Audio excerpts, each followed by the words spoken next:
Welcome to the Unscripted Authentic Leadership Podcast, a podcast where we're seeking to lead change, we're also seeking to understand.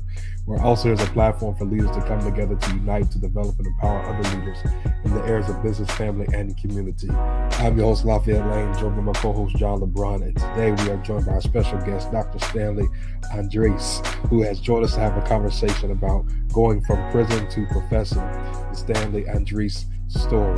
Dr. Stanley, thanks for coming on. Thank you. Thank you for having me. It's a pleasure to be here. Pleasure to have you. Let's get right into the conversation. Again, we're talking about going from prison to being a professor. Doctor, please just start us from the beginning, how it all started for you. You ended up in prison, and now today you are a doctor, you're a professor. Give us your story. Yeah, so I guess just the elevator pitch, then maybe a little bit more. But I'm a formerly incarcerated person with 3 felony convictions, sentenced to 10 years in prison as a prior persistent career criminal. Was told by a prosecutor that I had no hope for changing. She was actually pushing for 20 years to life. Sitting in the courtroom in my early 20s and being told that I was going to be sent away for 20 years seemed like that was my entire life. So it was kind of this like unbelievable concept, right? And then I got the 10, and it very much felt as if life was over. Fast forward some time, which I'll fill in. As you mentioned, I'm now Dr. Stanley Andrisse, endocrinologist, scientist, and professor at Howard University College of Medicine. I was formerly a professor at Johns Hopkins Medicine. I also hold visiting professorships at Georgetown Medicine, and I took the hustle across seas, and I'm also a visiting researcher at Imperial College London, which is Ivy League type school in the UK. So, I clearly didn't live up to the prosecutor's prophecies, but, the prosecutor was simply kind of going off of what the criminal legal system has put in place for people that look like me, that come from places like me. To fill in a little bit of the gaps there. I'm originally from the Ferguson, Missouri area. I'm actually back at home visiting for I work in DC at Howard, but I'm back home here visiting family for the Memorial Day weekend. But growing up in the Ferguson area, which a lot of people know a little bit about because of Mike Brown getting killed in the streets of Ferguson, and what ensued afterwards. But we learned after they did some investigation that there was over policing and excessive policing, and the policies that were in place were criminalizing people and over incarcerating people for minor things. That was kind of the landscape of my childhood. I can recall as early as 8 years old, running from the police and having encounters with the police where they were seen by us as the enemies and the bad folks and people that we had to stay away from. They weren't there to like protect us. We were kind of running from them. And so from an early age, there was this police presence that just seemed normal for the area. It's also, as folks know, a predominantly Black area. So that leads a person that, teenager, the teenage thinking is like, well, there's a bunch of Black folks here and there's a bunch of police here. So Black people must need there must be a need to have so many police around Black people because Black people must be criminals. So there's an undertone without even really you don't think, I wasn't thinking that. I wasn't going into some deep analysis of that, but that's just what was the undertone and what I kind of, was feeling, even though I didn't know how to matriculate or think about that. Right. So there's that going on. Right. Society and the community around me sees me as a criminal. And I don't even know that. and we don't even know that. My friends and I don't even know that. But so there's that going on, and then in school, I was from a elementary, middle school, and definitely in high school, was in and out of suspensions and detentions, and was seen as somebody who had conduct issues and was, seen as like the troublemaker, right? In class. So my teachers and the authorities and older people in my life and in school also kind of saw me as like this bad person, troublemaker, criminal, right? So my community and society thinks the community that I'm from are filled with criminals. My schooling and people in school think that me personally as an individual is a troublemaker and quote unquote criminal. So I got these forces, and then just society, growing up in the 90s and the different culture, that, as a Black kid in my neighborhood, for instance, we have, it's this particular neighborhood in the district, in the school, the high school produces one of the most NFL athletes in the state, and has also in the country has a pretty good footprint. So like people that come from this area, you were either hooping, playing ball, or you were in the streets. And that's what was kind of that's what you were that's what young Black men from this area did.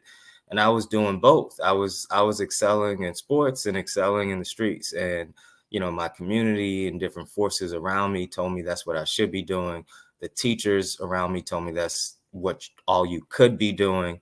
And so like I started doing it, and then I was good at it.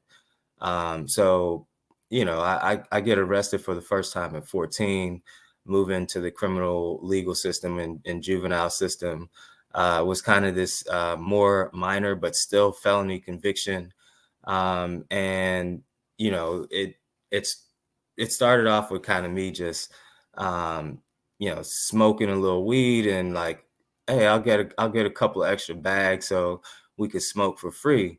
To eventually, very quickly, while I was still in high school, moving pretty significant amount of weight in the local area. Then, soon after high school, moving it from multiple different states. But yeah, so then, just within a blink of an eye, I was like very, very deep into the game, and like moved into this like dangerous territory of hustling, and I kind of got there without even like intending to, or just really fast. Like it was like one time I'm selling bags here, then all of a sudden I'm moving weight to Florida and Texas, and I got to a point of being almost stuck, and I couldn't find a way out. And by that time I had gotten a couple more convictions, and then was sitting in that courtroom facing several drug trafficking charges.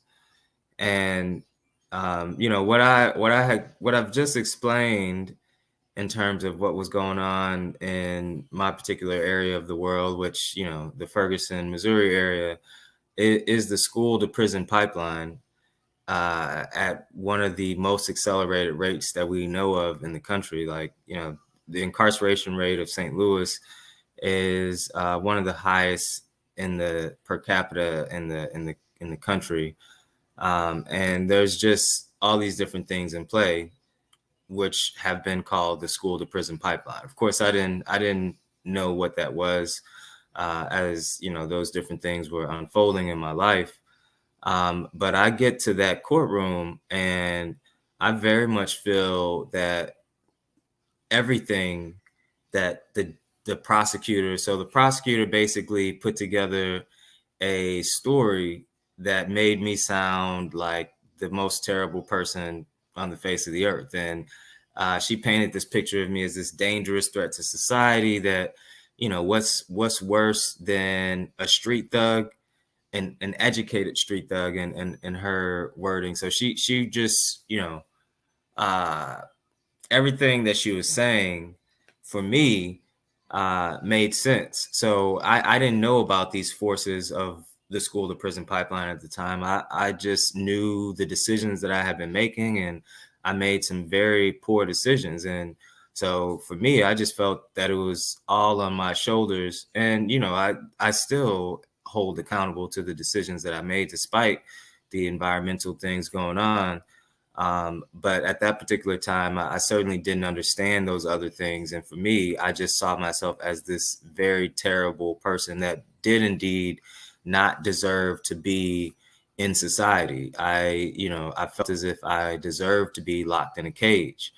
And, it's that psychological thing that the system does to folks. And it does it just without even thinking about it. That's actually like the process that it has designed, is to make people feel as if they are subhuman and undeserving and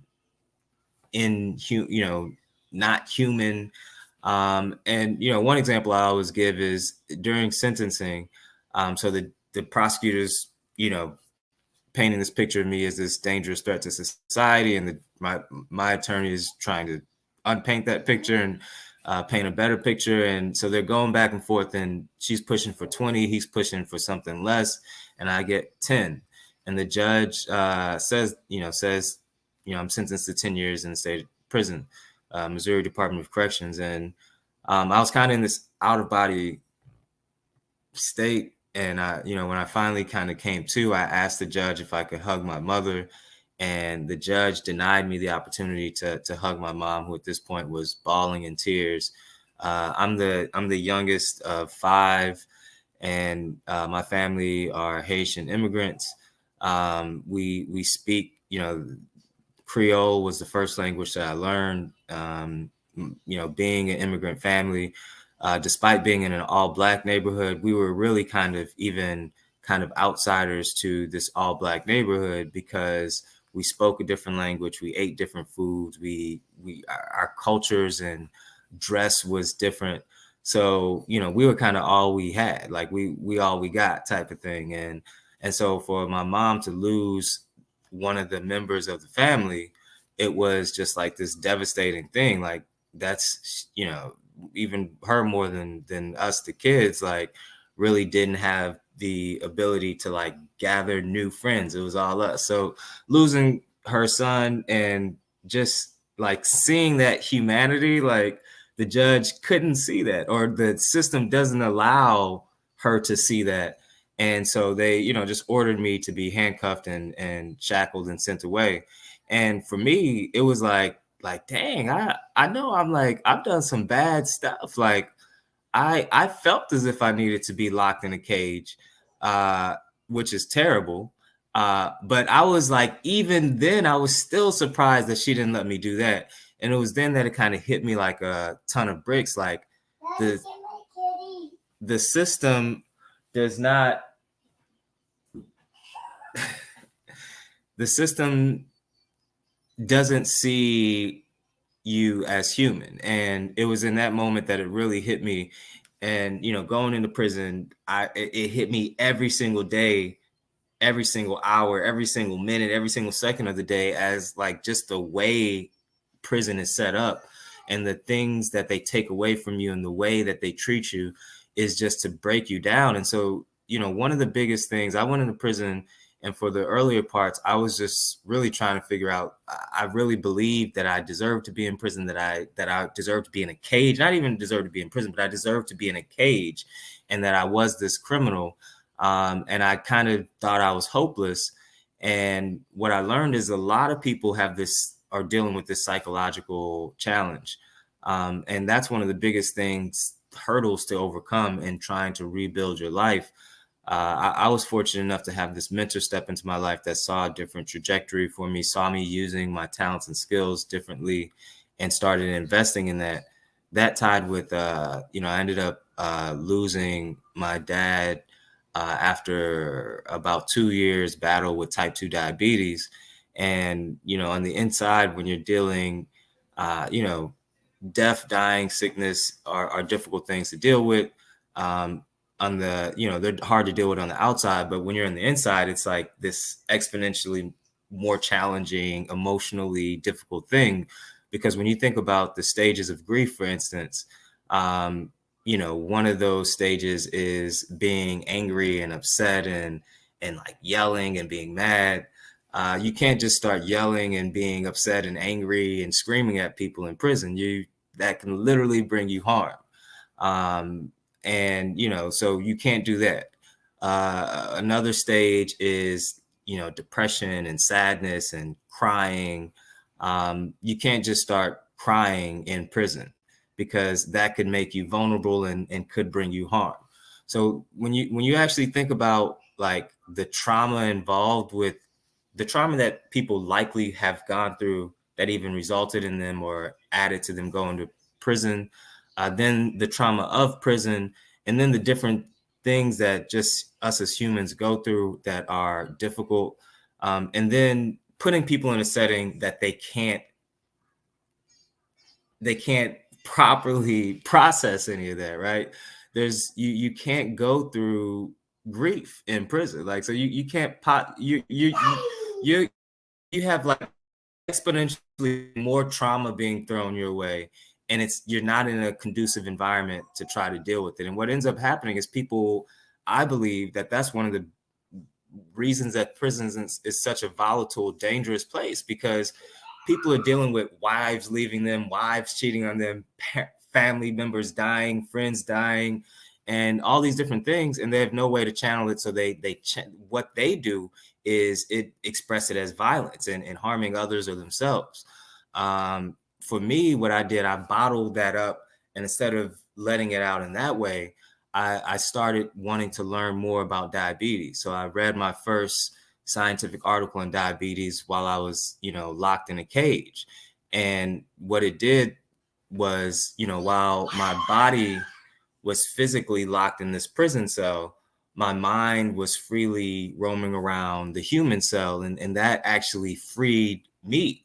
And it freed me to kind of say, like, I don't have to live the way of this institutionalized, incarcerated code book, this rule book of what you're supposed to live by. And I kind of, threw that out the door, and I started living by who I wanted to be. And I started to learn a little bit more about myself as I started to dive deeper into diabetes. And that was the start of my change. And this mentor helped facilitate that. He helped push that, I should continue my education. And when it was, coming close for me to be time to come home, I applied to a number of schools and in Missouri, and took months and months to put these applications together, and just almost literally like the next day, just rejection after rejection after rejection. Rejected from every single place except for St. Louis University, where this mentor was on the admissions committee. I got into, when I got out, I got into St. Louis University, completed my MBA and Ph.D. simultaneously, and then, and at the top of my class in much shorter time than my peers. Eventually moved on to Johns Hopkins, eventually moved on to Howard, and all those other places. Wow, that is such an inspirational story. And how long ago was it that you started college? And then went through graduation? Yeah, so I actually, as I was mentioning, my neighborhood had several athletes. I had actually several close friends who ended up going to the, close friends being we played ball together, that ended up going to the pros. So I was very set on like making it pros, either in the streets or playing ball. I played football, basketball, and ran track. I ended up getting a football scholarship to play at a D2 school called Lindenwood University. So I went on, and actually, before I went to prison, I was in college, and I actually completed my bachelor's. And just weeks later, after walking, while all my friends were trying to find, their first big job. I was sitting in a courtroom looking at 20 years to life in prison. Okay. So what year did you start? My question is, what year did you start your grad school? I got out and I started in 2010. Okay, very cool. Yeah. So basically, in the last 12 years, you were able to completely change the entire story. Does that sound about right? Yeah. Yeah, that's incredible. So Did you you serve said the full 10 years? You got to get the book to find that answer, man. You got to there's some nuance that is better explained by reading the book. And that, by the way, I don't think I've dropped. I'm 20 minutes in. My my publisher would say this has been too long to be in an interview without dropping that any word about your book. So I encourage your listeners to get my book, From Prison Cells to Ph.D. It's never too late to do good. Yes. And I certainly hope to, share a little bit about the book and the inspiration behind writing the book. But I would say to go to the book for that answer. All right, cool. Yeah, we'll definitely talk about the book. So it's funny because we're talking about prison professor. When you're talking about the prison system, the name prison for profit just seemed to come to me like we need an awareness episode on just the profiting system that most people don't know. And I've learned over the last couple of years, and Lafayette's educated me on some of the things. He's done a little more studies on it than I had at the time. And so it's a whole thing. But you had said something about how it almost, actually, I'm going to change that question. So you said that the way that as you went through the system, you basically felt hopeless. I think a lot of people find themselves like that in prison and out of prison, honestly, but because for the nature of the conversation, basically from the time you got sentenced through all the way through your time in prison, you said, I just felt hopeless. And I think the words were, I saw myself as a terrible person who deserved to be locked in a cage, which is a very powerful statement. And so how did you find your way out of quote unquote hopeless? Yeah. So, I certainly think the two things that I mentioned, this mentor, the inspiration from my father, who, my PhD and book are dedicated to, and I could talk a little bit more about that here shortly. But and my faith. So I leaned on my faith to really believe in something that was not seeable. But it was faith mixed with, I had this support system and this mentor that kind of naively, unfamiliar with the criminal legal system and the many barriers that are in place, was pushing and just saying, you can do this, but naively not knowing anything about the barriers that I had in front of me. So it was a mixture of all of those that kind of really helped me change my mind frame. But literally, it was freeing myself through, going weeks, these medical journal articles that I mentioned. Every other word is something you've never heard of. So it would literally take weeks and months to read through them. So diving into them really kind of like gave me this introverted time to myself to rediscover myself. And it was in that process that I said, I don't have to be what the system and this prosecutor and society says I should be. I can be who I believe I am, who I make the narrative of who I am. So it was kind of in that moment and through those processes. And so I get out and I'm going through and I, do all the things that I mentioned. And of course, I'm leaving out some of the hurdles and barriers and roadblocks that I encountered. But navigating through those hurdles, barriers, and roadblocks is what was the motivation behind starting the organization, which shares the same name as the book, From Prison Cells to Ph.D. And what we do is really help people navigate those barriers, roadblocks, and hurdles. And the formula that we put together was, it was founded by myself and a couple people I was incarcerated with.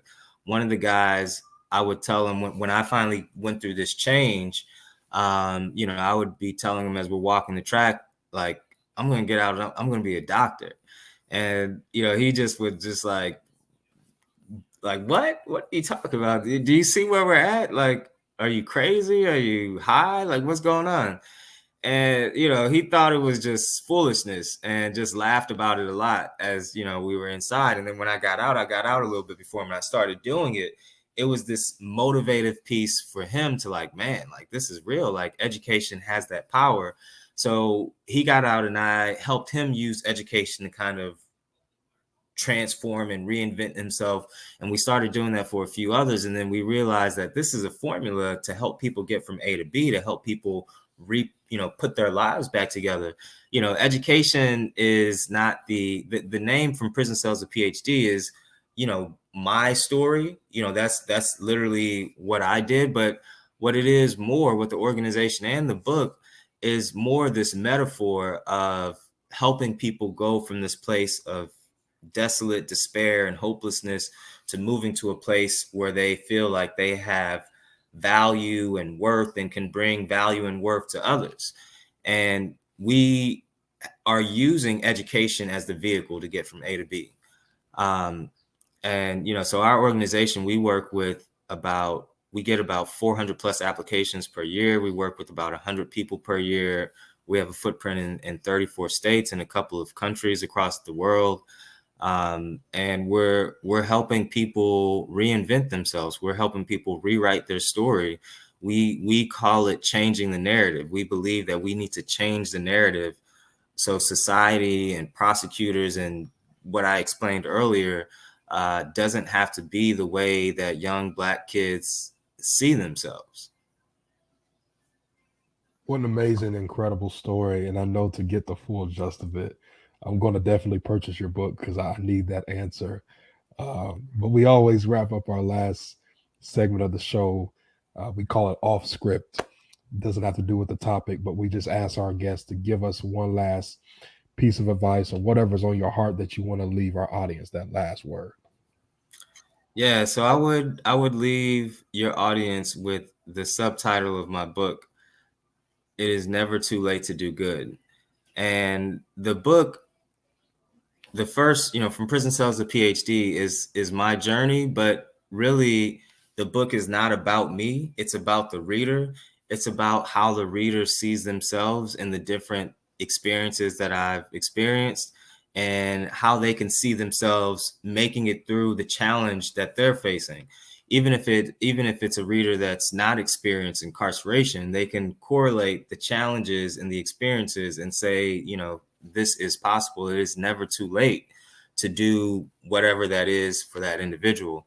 But the title is "It is never too late to do good" is actually a phrase that my father used to tell me in Creole. Il n'est jamais pas trop tard pour faire bien. Again, as I mentioned, my family spoke Haitian Creole and French primarily in the household.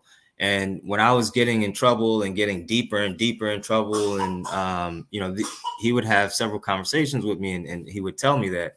And the literal translation is "It is never too late to do good," but the more accurate translation is "It's never too late to reach your full potential, and it's never too late to do the right thing."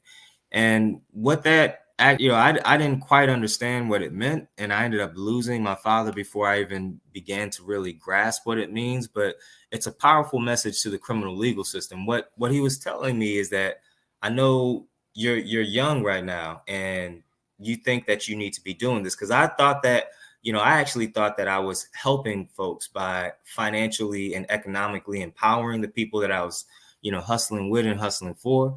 And so, he was like, you have this teenage mind frame of thinking of this, but I believe that one day you will see that you can bring true value into this world.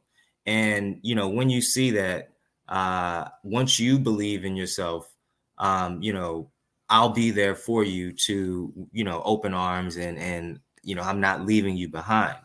I didn't quite see that until, I ended up losing him. But how that's a powerful message for the criminal legal system. Too often we're like this prosecutor sentencing people to life in prison, 20, 30, 40 years, double life, triple life. Like, what is a triple life sentence? So I'm going to die. And if I get reincarnated, you're going to lock me back up. And if I die again, you're going to lock me up. What is a triple life sentence? It's, we have this ridiculous idea of incarceration. We don't believe in people. We don't believe in true change. And that's why we're okay with giving 20, 30, 40 triple life. That's why we're okay with it, because we don't believe in people's ability to change. And, that's what the message that my father was giving me at that young age is that I believe in you. And one day you're going to believe in yourself. Go and purchase Stanley's book, From Prison Cells to Ph.D. It is never too late to do good. I'm going to purchase it. Just an incredible story. We just got the tip of the iceberg. I just looked it up on Amazon. It's 400 pages. So I know this was just the tip of the iceberg. So purchase that book. Connect with Stanley on IG at PROF, Professor _Andrisse, ANDRISSE. Thank you again, Doc, for having this amazing conversation. From going from prison to professor, you are an amazing, incredible story. Connect with UnScripted. Stay connected with us on social media at UnScripted Leadership on all social media platforms, unscripted-leadership.com.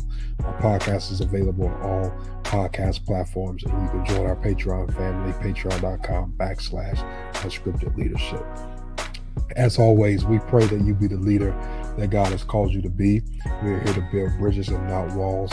As we talk tonight, bridges are here. Bridges connect, walls divide. Until next time, God bless you.